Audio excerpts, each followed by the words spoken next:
ഞാൻ Thirunettoor railway station കണ്ടതിന് ശേഷം നടന്നു നെട്ടൂരിലെ പുഴയുടെ ഭാഗത്തേക്ക്. അവിടെ ചെന്ന് എറണാകുളം കണ്ടു. എറണാകുളത്തിൻ്റെ ഭംഗി ഏതെങ്കിലും ഐലൻഡിൽ ചെന്ന് കാണണം. ആ പുഴയുടെ തീരത്ത് ഉയർന്നു നിൽക്കുന്ന കെട്ടിടങ്ങൾ, ആ ഫ്ലാറ്റുകൾ എറണാകുളത്തിന് ഇപ്പോൾ ഒരു അലങ്കാരമാണ്. ഇതാ നെട്ടൂരിൻ്റെ പുഴഭാഗം. ഈ പുഴഭാഗത്ത് ഇഷ്ടംമാരെ കണ്ടൽ വനം. ഈ കണ്ടൽ വനങ്ങൾ തഴച്ച് വളർന്നു നിൽക്കുന്നു. ഇവിടെ ഉപ്പുവെള്ളവും നല്ല വെള്ളവും വരും. ഈ കണ്ടൽ വനം രണ്ട് വെള്ളത്തിലും നിലനിൽക്കും. ഉപ്പുവെള്ളം വരുമ്പോൾ അതുകൊണ്ട് നശിച്ചു പോകുന്നില്ല. ഇതാ ഒരു പാലം. ഇത് ട്രെയിൻ പോകുന്ന പാലമാണ്. ഈ പാലത്തിൽ നിന്ന് ഒരു വീഡിയോ എടുക്കണമെന്ന് ആഗ്രഹമുണ്ടായിരുന്നു ട്രെയിൻ പോകുന്നത്.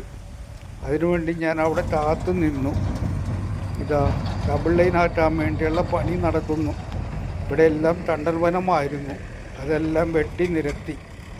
ഡബിൾ ലൈൻ ആക്കാൻ വേണ്ടി പണി നടക്കുമ്പോൾ കുറേ മരങ്ങൾ എന്തായാലും നശിപ്പിക്കപ്പെടും. ഈ ട്രെയിൻ പാത പോകുന്ന ഇരുവശവും നല്ല ഭംഗിയാണ്. കണ്ടൽ വനവും ഇവിടെയുള്ള വെള്ളം കെട്ടിക്കിടക്കുന്ന ഭാഗത്ത് നല്ല പൂക്കളോട് കൂടിയ ചെടികളുമുണ്ട്. ഈ ട്രെയിൻ പോകുന്നത് ഐശ്വര്യമായി നമുക്ക് കാണാം. പക്ഷേ ട്രെയിനിലിരിക്കുന്നവർക്ക് നല്ല ഭംഗിയിൽ ഈ പരിസരങ്ങൾ കാണാൻ സാധിക്കുന്നുണ്ടോ എന്ന് സംശയമാണ്. ഇതാ സിംഗിൾ ലൈനാണ് ഇവിടെ. എന്നാണാവോ ഡബിൾ ലൈനായി തീരുന്നത്?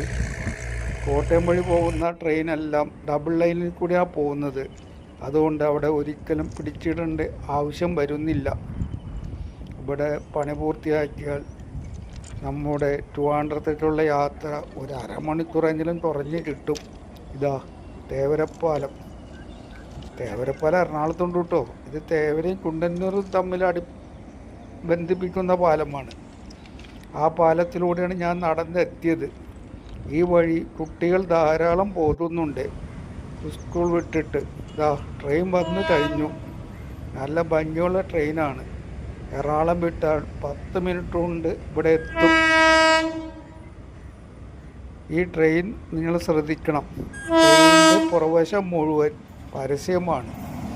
ഉൾവശമോ ഇപ്പോൾ ഉൾവശത്തും പരസ്യങ്ങൾ വന്നിരിക്കുന്നു.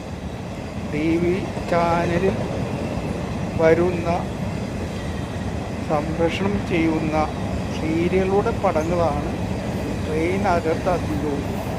നമ്മുടെ KSRTC ബസ്സിലും ഇത് ചെയ്യാവുന്നതാണ്, പുറത്തും അകത്തും. യാത്രക്കാരിൽ നിന്ന് KSRTC ബസ് ഒരിക്കലും ലാഭം പ്രതീക്ഷിക്കരുത്. പരസ്യത്തിലൂടെ അവർക്ക് ലാഭം കിട്ടും. അതിന് പരസ്യക്കാരെ നിങ്ങൾ ക്ഷണിക്കണം. പരസ്യക്കാർ വന്നു കഴിഞ്ഞ് ഈ ബസ് കഴുകി വൃത്തിയാക്കി വർഷം പെയിൻറ്റും അടിക്കും. അങ്ങനെ 2 ഗുണമുണ്ട്, വരുമാനവും മെയിൻ്റനൻസും. നിങ്ങളെല്ലാവരും എൻ്റെ യൂട്യൂബ് ചാനൽ സബ്സ്ക്രൈബ് ചെയ്യണം, ലൈക്കും ചെയ്യണം, കമൻറ്റും ചെയ്യണം. എൻ്റെ എല്ലാ യൂട്യൂബ് ചാനൽ നിങ്ങൾ കാണണം. നിങ്ങൾ കണ്ടാലേ എനിക്ക് യൂട്യൂബിൽ വിജയിക്കാനാവും. എൻ്റെ ചാനലിൻ്റെ പേര് ശല്യമോ. ഈ വീഡിയോ കണ്ട നിങ്ങൾക്കെല്ലാവർക്കും നന്ദി രേഖപ്പെടുത്തുന്നതോടൊപ്പം അടുത്ത വീഡിയോ കാണുമെന്നുള്ള പ്രതീക്ഷയിൽ എൻ്റെ ചാനലിൻ്റെ പേര് ഒരിക്കൽ കൂടി ശല്യം എന്ന. ഞാൻ ഈ പാലം കടന്നാണ് വീണ്ടും കുണ്ടന്നൂർ ജംഗ്ഷനിൽ എത്തിയത്.